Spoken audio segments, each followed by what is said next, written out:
어저께까지만 해도 300% 됐었는데 오늘 297% 되는 원전이 가장 수익률이 높고요. 지금 한 100만 원 돈이 나오니까 15%니까 100만 원에 15%, 15만 원을 떼가더라고요. 금융 자산에 어느 정도를 조금 옮기다 보니까 자산이 좀 커졌어요. 그러다 보니까 훨씬 더 재밌더라고요. 그러니까 저는 직장인이고요. 그 다음에 부모님과 같이 살고 있고, 나이는 한 50대 정도 됐습니다. 근데 직장을 다니면서 이제 나이가 한 50대 되다 보니까 직장을 계속 다닐 수가 없을 것 같아서 투자를 해야 되겠다는 생각을 했는데, 그러다가 이제 이렇게 이자앱을 알게 되면서 지금 너무 즐겁게 투자하고 있습니다.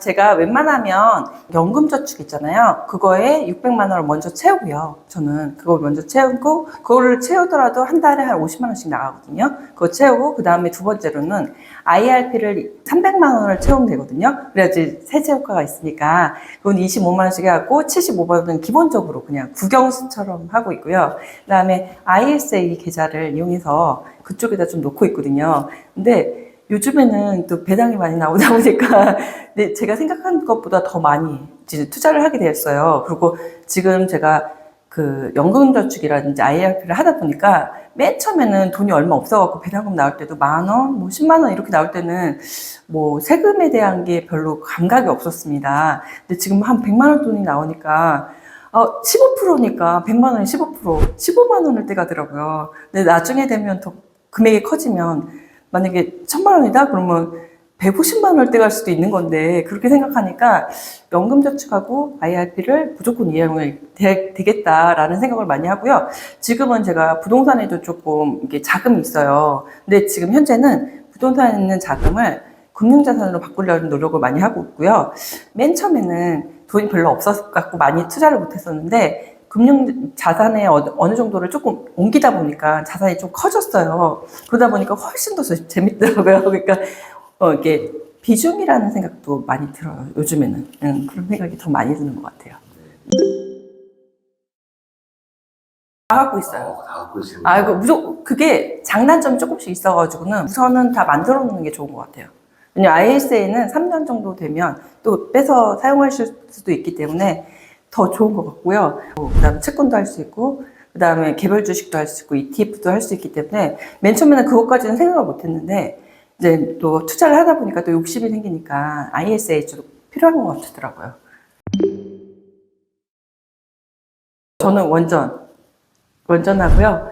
그 다음에 조선 방산도 있었고요. 그 다음 전력기기, 뭐 이런 거가 저한테는 되게 좋았고요. 그 다음에 이렇게 사이클도 너무 길어서 꾸준히 모아가는데도 되게 좋은 것 같아요. 그리고 반도체 부럽지 않습니다. 저는.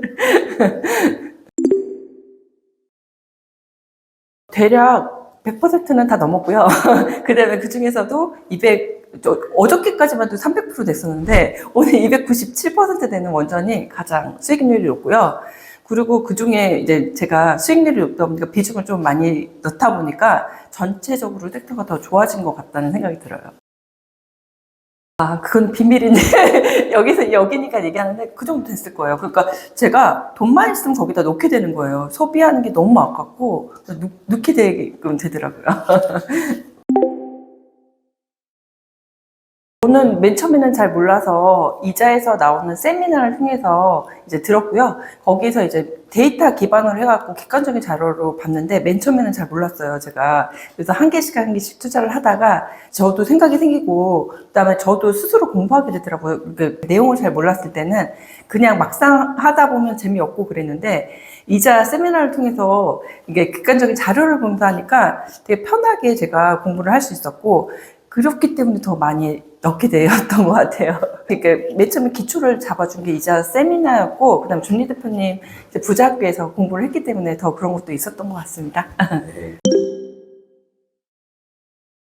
세미나를 듣게 되니까 너무 자세하게 이렇게 그 내용에 대해서 얘기를 해주고, 그 기업에 대해서도 얘기를 해주고, 그 다음 시장이라든지 이런 거에 대해서 얘기를 해주다 보니까, 내가 여기다 투자 안 하는 게 이상하구나, 이런 생각을 했었고, 지금은 알다시피 근로만으로는 살 수 없는 세상이잖아요. 투자를 안 하면 안 되는 세상인 것 같아요. 근데 부동산 투자는 좀 어렵고, 지금 같은 경우에는 많이 하기는 어려운 좀 세금적인 부분도 있고 그렇지만 주식은 그렇지가 않으니까 우리나라 주식이 요즘에 제일 핫하기도 하지만 그래도 이제 생각들도 많이 바뀌고 자금들도 이제 연금이나 IRP나 이쪽으로 되게 양질의 자금이 들어오는 거잖아요. 그때 내 자금이 여기서 일을 할 수 있으면 더 좋다 이런 생각을 요즘 많이 하고 있습니다.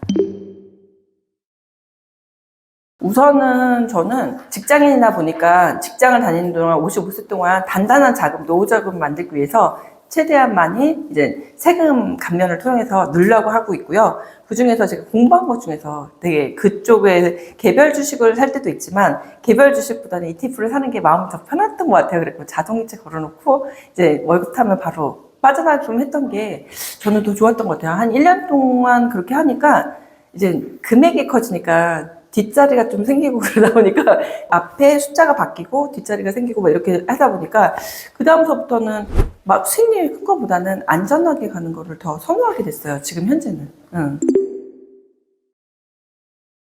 저축을 잘할 수 있는 방법은 먼저 투자하는 거예요. 그러니까 월급 타면 그냥 무조건 놓고 그 다음에 생활을 하는 게 좋고요.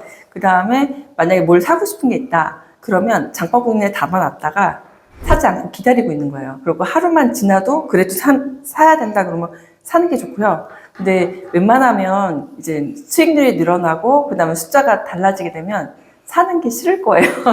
이게 또 이제 그것까지 또 해도 돈이 모자랄 때가 있어요. 그래서 요즘에는 다른 이제 또 추가 수입을 만들려고 노력하고 있습니다.